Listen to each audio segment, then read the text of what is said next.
গভীর সমুদ্রে মাছের পেটে থাকা অবস্থায় ইউনূস আলাইহিসসালাম জানতেন না মাছ তাকে হজম করতে না পেরে আবার তীরে ফিরিয়ে দিবে। ঈমান বাঁচাতে দৌড় শুরু করার পরে ইউসুফ আলাইহিসসালাম জানতেন না তাকে রক্ষায় দরজা খুলে যাবে। ফেরাউন বাহিনীর আক্রমণ থেকে বাঁচতে মূসা আলাইহিসসালাম সাগরের দিকে এগিয়ে যাওয়ার সময় জানতেন না সাগরের পানি দ্বিখণ্ডিত হয়ে তার জন্য মসৃণ পথ তৈরি হবে। ইব্রাহিম আলাইহিসসালাম জানতেন না প্রজ্বলিত আগুন তার জন্য আরামদায়ক হয়ে যাবে। কুরবানি করতে নিয়ে যাওয়ার সময় ইসমাইল আলাইহিসসালাম জানতেন না ধারালো ছুরি তার গলায় আঁচড়ও পর্যন্ত বসাতে পারবে না। আইয়ুব আলাইহিসসালাম জানতেন না পোকায় খেয়ে বেলা শরীর আবার স্বাভাবিক হয়ে যাবে।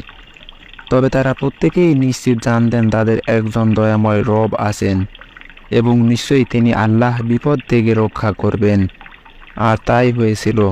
মহান আল্লাহ আমাদের বিপদের সময় পরিপূর্ণ তাওয়াক্কুলের সাথে ধৈর্য ধারণ ও তারই নিয়ামতের প্রশংসা করার তৌফিক দান করুক।